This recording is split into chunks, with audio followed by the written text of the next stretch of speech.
Hey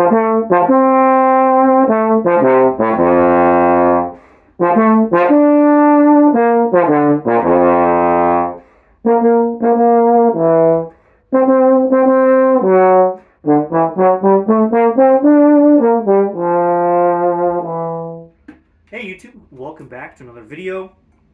I have gotten a ton of stuff recently, and I thought before I got so much that it was overwhelming, which it already has, but before I got even more stuff, that I would make a video kind of talking about all the stuff I have. Actually, something coming in the mail, apparently today. I don't think it's going to show up though, and so I thought I'd just make this video as a preemptive strike, as it were. So, first up, I have two new basses as of like last week, maybe? Something like that. These are the most recent acquisition. And this is the older of the two. This is a BNS. And I actually don't know what BNS stands for. In any case, they make instruments. They make like tubas and all sorts of other German things. And this is the Meister Singer MS-27 Sarastro model bass trombone. It's their top model bass. I think they also make like a lower level bass trombone. I honestly have not researched it whatsoever. I do know that they make a lot of tubas and stuff, and they make a tenor version of the Meister Singer, and they make a bass version. This is the bass version. There are different options you can get on this model bass trombone. You can get one with a crans, which is the nickel ring on the outside of the bell, which I assume means it has a different weight of bell. I actually don't know. You can get a remote water key like my Contra has. There we go, you can see that. So you can press a button here and it empties the spit valve in. Mine doesn't have that, sadly. You can also get snakes on the tuning slides.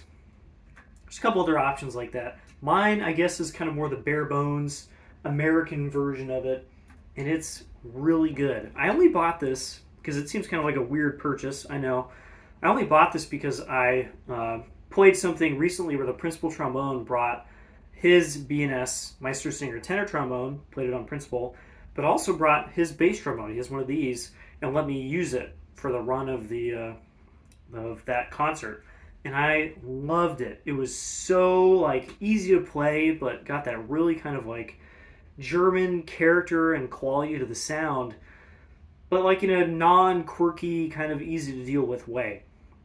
It's not like the most open instrument of all time. It's definitely not like my monster bass or anything, but it's just really easy to play. And it's so well thought out and designed. I'm going to do a deep dive on this in a later video. But yes, this is my BNS Meister Singer. This might be a trombone that I keep for a while. I know I say that a lot, but this just does things that my monster bass does not do. And I like the things that it does, and it's just so cool. Again, the whole video about this is definitely upcoming, and hopefully I get to play it somewhere at some point. And of course, I got another bass. It looks kind of boring. If you've watched my channel for a while, yeah, it's just another axial, whatever, bass trombone. This is a Shires George Curran model. The Curran model, I believe, is the best, just like already put together Shires that you can buy.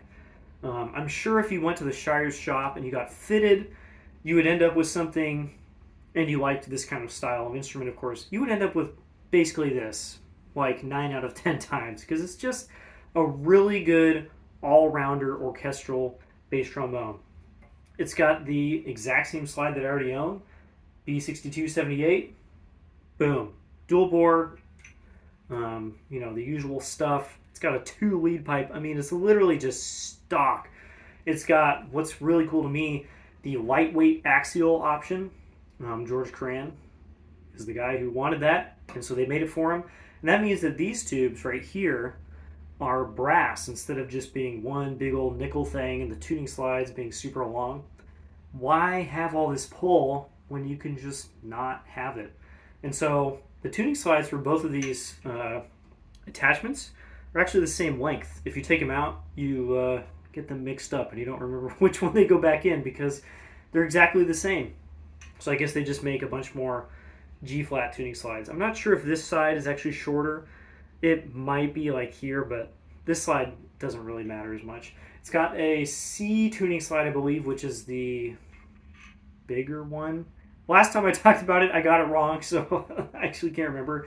And the, of course, George Curran bell, which doesn't say the specs on it because now Shires puts on the artist name instead of what the bell is.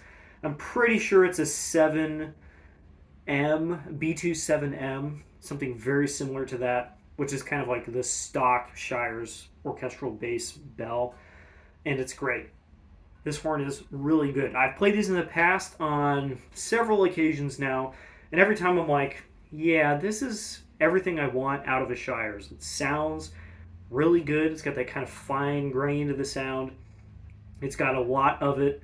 It's so even. It's super easy to play. It's not that heavy because it's got the lightweight axials, and the bell is also not that heavy. It's just got a simple setup here. There's no weirdness going on. These are amazing. I got this because I got it for pretty cheap, relative to Shires bass trombones. And I really want to see long-term how it holds up against my monster bass. And actually today, I'm playing all three of these basses against each other and a bunch of stuff.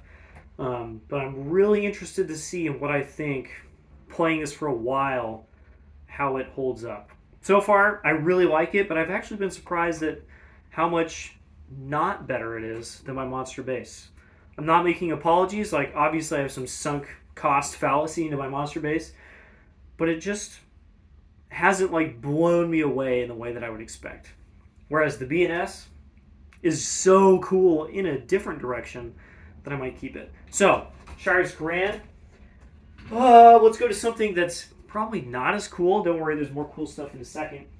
This is very cool to me, even though it ended up being a bit of a dud. This is a King 605F. So I have owned 3 King 3BFs. That's the 3B with the F attachment, and also 2 without the F attachment. I've owned a 607F, the 525 student model-ish with F attachment. 608F, I still own that. Some case right there. F attachment with a rose bell instead of yellow bell. And now, the 605F. The 605 and the 606 are both King student models. 605 is a little bit smaller. I think it's got like a 7.5-inch bell, and it's smaller in the slide. Maybe it's like 485, 495. I have no idea. I actually haven't measured anything about this yet. But for some reason, they made the 605F. So the 605, usually a straight horn, just a normal student model that you would never look twice at. But they made it with an F attachment. And it's like a bespoke F attachment just for this. This is not the same one that's on the 3B or the 608, 607. It's only for this. It's got a much smaller valve. I think they're 490 or 495. So 3B ones are 530. They're much larger through the valve. And so they've literally designed this whole thing for this student model so we can have an F attachment. I don't know. I think that's really interesting and cool. Okay, valve was stuck there for a second. And I saw this on eBay. A friend linked it to me, and I was like, I've seen them a couple times. They're usually just a little too expensive. This one was just under that bar. It was like a couple $100, and I was like, okay, I'm going to buy it. And sadly, it's in worse shape than the pictures suggested. In the pictures, it looked like it was the usual kind of, beater horn, but actually there's 2 giant cracks in the valve knuckle, and the slide was very badly repaired. It works, it moves, but it's not in great shape. So I'm not entirely sure what to do with this. If I want to put in some time and effort, this might be 2B swapped. So I get a King 2B, and this valve gets put on the King 2B, bell, everything. And then the rest of this disappears. The difference between this and a 2B, there's not a lot of differences. Obviously the slides on 2Bs are nickel, they're dual bore, pretty radically different lead pipe. But throughout this stuff, they're not that different. The tuning slide is a different span, so the 2B is much wider here. Student tuning slide is usually pretty narrow. So that's different, but the bell is actually the same. This is a 2B bell, but just made heavier and with less care than a 2B bell. So this valve might end up on a 2B, and I would get a 2BF, which I think would be pretty neat, but I also don't know if I need that necessarily. And this is now in playing condition of some sort, so maybe I just keep it.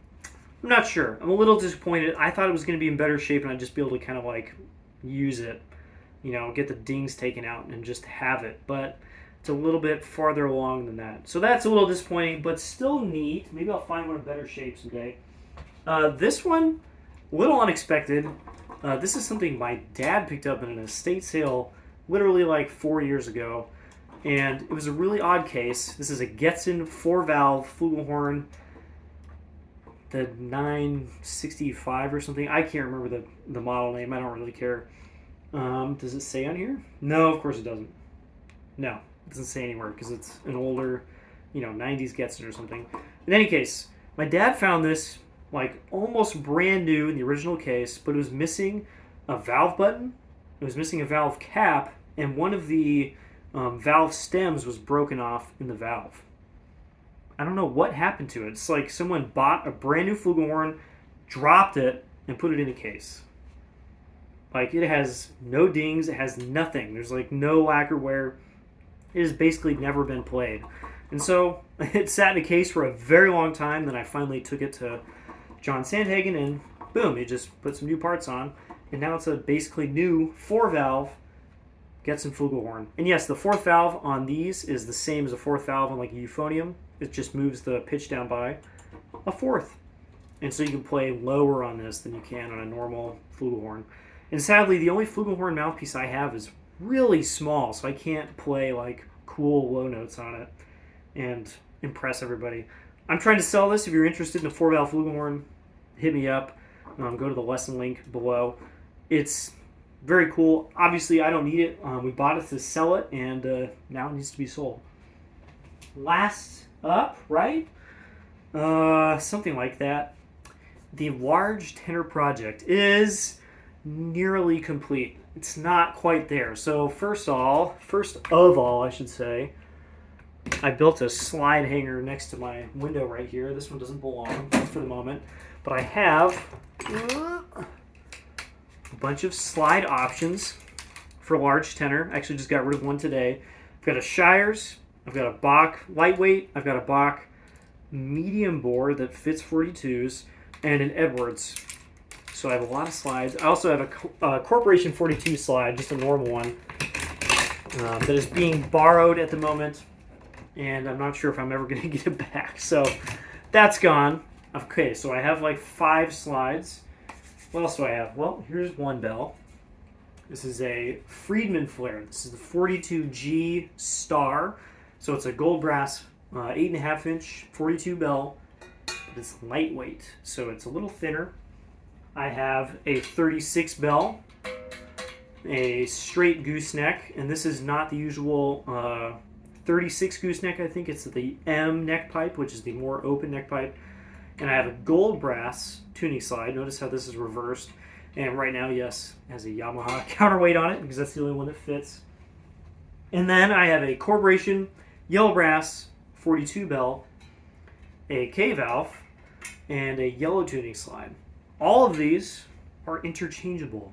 Ta-da! So I have this whole system, 3 bells, 2 tuning slides at the moment. I think I'm supposed to have 3 eventually. 2 different valve sections, even though I have another valve section on the way, and like a gajillion slides, and then the lead pipes to go with the slides, and just so many options.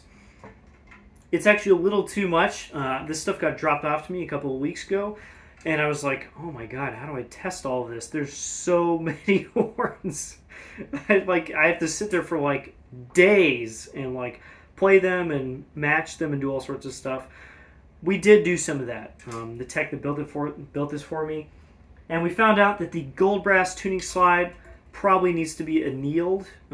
It sounds kind of cool, but it plays in all ways worse than the yellow tuning slide. So I'm going to send this back. He's going to anneal it, check it over. I also have a Hagman valve section on the way. That's very exciting. So I will have another F attachment valve section, and the K valve is really good right now. But it's actually a little tight, like it seals too well, and so it plays just a little narrow for my tastes. So he's actually going to swedge it, open it up just a little bit, open up the clearances, so it just plays a little more open. And of course, on top of all this, I still own a 42G TG, there we go, Thayer valve with a gold bell. So I have like 9 different, it's not actually 9, but I have a gajillion large tenors when previously I had like 0.5. I just went to like a lot. Some of this stuff's going to get sold. I don't need all of it, but the cool thing is all of it's really good. So I'm going to have to kind of dial in and be like, okay, this setup is amazing. I'm going to keep that, and then some other stuff might get sold. Some of it's probably not worth selling, like this straight neck pipe. Nobody wants these things. They're worth like $100, so I'm probably going to keep it, and I will have a straight, 42, 36, whatever I want. I have so many different options. I might actually tabulate and calculate all the different options of 42s that I have, and it's got to be in like the 50s or 60s. There's just so many of them. So yeah, all that stuff I just got in like the last couple weeks. And now, in the next couple weeks, I actually have some time to play this stuff. So I will be able to make videos. I'll talk about like the basses in particular, and maybe the tenors. I gotta dive into these too. Totally forgot. And I have stuff in the mail. So that's all for now. See you all in the next video. Bye-bye.